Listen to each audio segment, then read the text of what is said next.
বাতাসে যখন পরিবর্তনের গন্ধ ভেসে বেড়ায় তখন সাধারণ মানুষ হয়তো বুঝতে পারে না কি ঘটতে যাচ্ছে, কিন্তু যারা রাজনীতির অলিন্দে কান পেতে থাকে তারা জানেন কখনো কখনো একটি মুহূর্ত, একটি বক্তব্য, একটি মানুষ সব হিসেব নিকেশ উল্টে দিতে পারে। বাংলাদেশের রাজনৈতিক অঙ্গনে এমন কিছু ক্ষণ আসে যা স্রেফ সময়ের স্রোতে হারিয়ে যায় না, বরং সেগুলো ভবিষ্যতের দিকে আঙুল তুলে দেখিয়ে দেয় যে কি আসতে চলেছে। এই মুহূর্তে ঠিক তেমনই একটি সন্ধিক্ষণে দাঁড়িয়ে আছে বাংলাদেশের রাজনীতি। এর কেন্দ্রবিন্দুতে রয়েছেন এমন একজন মানুষ যাকে সবাই চেনেন, অথচ হঠাৎ করে তিনি হয়ে উঠেছেন অচেনা। আবু সাদিক কায়েম নামটি শুনেই প্রথমে ভেসে ওঠে একজন শান্ত, সংযত, নম্র মানুষের ছবি, যিনি আবেগে উদ্বেল হয়ে পড়েন, যার চোখে সরলতার আলো চলে। দীর্ঘদিন ধরে মানুষ তাকে এইভাবে চিনে আসছে, কিন্তু সেই পরিচিতি মানুষটি যখন সম্পূর্ণ ভিন্ন এক রূপে আবির্ভূত হলেন তখন স্বাভাবিকভাবে প্রশ্ন জাগে, কি ঘটছে? বদলে গেল এতদিনের চেনা মানুষটির ভেতরে। খুলনার ডুমুরিয়া উপজেলায় যে জনসভা আয়োজিত হয়েছিল সেটা ছিল সাধারণ চোখে দেখা আর 10টা রাজনৈতিক সমাবেশের মতোই, কিন্তু যারা সেদিন সেখানে উপস্থিত ছিলেন তারা বুঝতে পেরেছিলেন যে এই সমাবেশ অন্যরকম কিছু একটা বলতে চাইছে। মঞ্চে যখন সাদিক দাঁড়ালেন তখন হাজার হাজার মানুষের চোখ তাকে খুঁজে বেড়াচ্ছিল, কিন্তু যে মানুষটি তারা দেখলেন সেই মানুষটি যেন আগের সাদিক নন। তার কণ্ঠে ছিল এক অদ্ভুত দৃঢ়তা, চোখ জ্বলছিল এক অগ্নিশিখায় যা এতদিন হয়তো বিষাদে গভীরে চাপা পড়েছিল। সেদিন সমাবেশে তিনি যে বক্তব্য দিয়েছিলেন তা অনেকের কাছেই ছিল এক ধাক্কার মতো। এমন জোরালো, এমন বলিষ্ঠ উচ্চারণ তার মুখ থেকে আগে কেউ শোনেনি। এটা কি হঠাৎ করে ঘটে যাওয়া কোনো ব্যাপার, নাকি দীর্ঘদিন ধরে তার ভেতরে কিছু একটা জমে উঠেছে যা অবশেষে বিস্ফোরণের মুখ খুঁজে পেল? এই প্রশ্নের উত্তর খুঁজতে গেলে আমাদের একটু পেছনে তাকাতে হবে, বুঝতে হবে সেদিনকার প্রেক্ষাপট। খুলনা 5 আসনে যে মহাসমাবেশ অনুষ্ঠিত হয়েছিল সেখানে সাদিক কায়েম নিজেকে উপস্থাপন করেছিলেন এক তুখোড়, সাহসী এবং অসম্ভব বলিষ্ঠ বক্তা হিসেবে। জামাত ইসলামের ছাত্র সংগঠন বাংলাদেশ ইসলামী ছাত্র শিবিরের এই প্রভাবশালী নেতা তার বক্তব্যে যে প্রত্যয় এবং দৃঢ়তার ছাপ রাখেন তা দীর্ঘদিনের জল্পনা কল্পনার অবসান ঘটিয়ে এক সম্পূর্ণ নতুন দিগন্ত উন্মোচন করল। মানুষ দেখল এক নতুন সাদিককে, শুনল এক নতুন কণ্ঠস্বর। সেই জনসভায় সাদিকের কণ্ঠ থেকে যে শব্দমালা নিঃসৃত হলো তা যেন ছিল এক নতুন বার্তার আগমনী ঘোষণা। তিনি বললেন, হে বিপ্লবী, যে বিপ্লব হবে সেটা হবে ইনসাফের বিপ্লব, ইনশাল্লাহ। আর এই বিপ্লবে শহীদদের যে আকাঙ্ক্ষা, শহীদরা যে জীবন দিয়েছে, সে অপূর্ণ অথচ স্পষ্ট বার্তাটি যেন গভীর এক প্রতিশ্রুতির প্রতিধ্বনি। ইনসাফের বিপ্লব এই কথাটি জামাতের দীর্ঘদিনের আদর্শিক সংগ্রাম এবং বর্তমান রাজনৈতিক প্রেক্ষাপটে এক অসাধারণ তাৎপর্য বহন করে। শহীদদের আকাঙ্ক্ষা কি ছিল? এই আকাঙ্ক্ষা পূরণ করতে কি হতে যাচ্ছে? এই প্রশ্নগুলো এখন মানুষের মনে নতুন কৌতূহল জাগিয়ে তুলছে, যা তার বিপ্লবী ভাবমূর্তির সঙ্গে পুরোপুরি সামঞ্জস্যপূর্ণ। সাদিকের সেদিনের বক্তব্য শুধুমাত্র একটি স্লোগান ছিল না, এটা ছিল দলের আদর্শ এবং শহীদদের প্রতি তার অবিচল অঙ্গীকারের এক গভীর প্রকাশ। যে মানুষটি এতদিন তার শান্ত স্বভাবের জন্য পরিচিত ছিল, সেই তিনি আজ এমন দৃঢ় প্রতিজ্ঞ কণ্ঠে কথা বলছেন যা ইঙ্গিত দিচ্ছে এক সুদূর প্রসারী রাজনৈতিক পরিবর্তনের। এই রূপান্তর কি পরিকল্পিত, নাকি পরিস্থিতির চাপে স্বতঃস্ফূর্ত? উত্তর যাই হোক না কেন, এটা যে স্পষ্ট, বাংলাদেশের রাজনীতিতে নতুন কিছু একটা ঘটতে চলছে। এখানে বলা দরকার, এই জনসভা কোনো সাধারণ রাজনৈতিক সমাবেশ ছিল না। আসন্ন নির্বাচনের প্রেক্ষাপটে জামাত ইসলামের এক অত্যন্ত গুরুত্বপূর্ণ নির্বাচনী সমাবেশ ছিল এটি। আরও গুরুত্বপূর্ণ বিষয় হলো, এই সমাবেশ আয়োজিত ছিল জামাত ইসলামের সেক্রেটারি জেনারেল মিয়া গোলাম পরোয়ারের নিজ সংসদীয় আসনে খুলনার বুকে। মিয়া গোলাম পরোয়ারের রাজনৈতিক জীবনে এই আসনটির গুরুত্ব অপরিসীম। 2001 সালের জাতীয় নির্বাচনে তিনি এই খুলনা 5 আসন থেকে দাঁড়িপাল্লা প্রতীকে সংসদ সদস্য নির্বাচিত হয়েছিলেন। সেই সময়কাল রাজনৈতিক প্রেক্ষাপটে তার জয় ছিল জামাতের জন্য এক ঐতিহাসিক মাইলফলক। দীর্ঘ সময় পার হয়ে গেছে সেই দিনের পর থেকে। এতগুলো বছর পর জামাত যখন নানা প্রতিকূলতার মুখোমুখি, তখন সেই সমাবেশ বহন করছে এক নতুন কৌশলগত গুরুত্ব। পুরনো দিনের অভিজ্ঞ নেতৃত্বের সঙ্গে নতুন প্রজন্মের ক্যারিসমাটিক মুখের এই মেলবন্ধন যেন এক নতুন শক্তির সঞ্চয় করছে দলের মধ্যেই। এই সংযোগ কি জামাতের নতুন উচ্চতায় নিয়ে যেতে পারবে?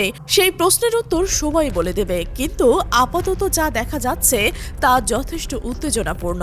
তবে এই সমাবেশের মূল আকর্ষণ যে কে ছিল সেটা বলার অপেক্ষায় রাখে না। ঢাকা বিশ্ববিদ্যালয় কেন্দ্রীয় ছাত্র সংসদের ভিপি আবু সাদিক কায়েম, তরুণ প্রজন্মের কাছে যিনি এক জীবন্ত আইকন, তাকে এক নজর দেখার জন্য মহাসমাবেশে যে উপচে পড়া ভিড় জমে উঠেছিল তা দেখে দেখে চোখ কপালে উঠে যাওয়ার মতো অবস্থা। হাজার হাজার তরুণ যুবক, এমনকি প্রবীণরাও এসেছিল তাকে দেখার জন্য, সেলফি তোলার জন্য, কুশল বিনিময় করার জন্য, আর তার সান্নিধ্য পাওয়ার জন্য মানুষের ছিল অদম্য আগ্রহ। তরুণ প্রজন্মের মধ্যে তার প্রতি এই উন্মাদনা, এই প্রবল আকর্ষণ সবকিছু ইঙ্গিত দিচ্ছে এক বৃহত্তর জনস্রোতে, যা শুধু শিবিরের গণ্ডিতে আটকে নেই, ছড়িয়ে পড়েছে সমগ্র দেশে। সাম্প্রতিক এক রাজনৈতিক বিশ্লেষণী অনুষ্ঠানে ঠিক এই কথাটি বলা হচ্ছিল। সাদিক কায়েমকে সরাসরি মাঠে নামাতে হবে, দাঁড়িপাল্লার হয়ে বক্তব্য দিতে হবে, ভোট চাইতে হবে, কারণ তিনি এখন কেবল শিবিরের সম্পদ নয়, তিনি এখন গোটা দেশের এক ক্রেজ, এক আবেগ। সাদিক কায়েমের নামটি শুনলে এখন লাখ লাখ তরুণ তরুণীর মনে এক অন্যরকম অনুভূতি জাগে। তার তারুণ্য, তার বাগ্মিতা, তার বলিষ্ঠ কণ্ঠ, আর সবচেয়ে বড় কথা, তার ডাকসু ভিপি হিসেবে অর্জিত অভিজ্ঞতা তাকে নিয়ে গেছে এক সম্পূর্ণ ভিন্ন মাত্রায়। ফলে তার কথা এবং উপস্থিত শুধু দাঁড়িপাল্লার ভোটই বাড়বে না, বরং তিনি এই ক্ষেত্রে এক গুরুত্বপূর্ণ গেম চেঞ্জিং হিসেবেও কাজ করবেন। তিনি যেন এক নীরব ঢেউর মতো উঠে এসেছেন, যা হঠাৎই সমুদ্রের উত্তাল গর্জনে পরিণত হয়েছে। এই বিশ্লেষণ জামায়াতের কৌশলী চিন্তা ভাবনাকে আরো স্পষ্ট করে তুলেছে।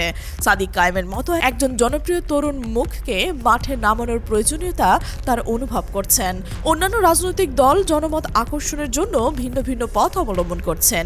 বিএনপি তাদের সেলিব্রিটিদের মাঠে নামাচ্ছেন বিভিন্ন আসনে।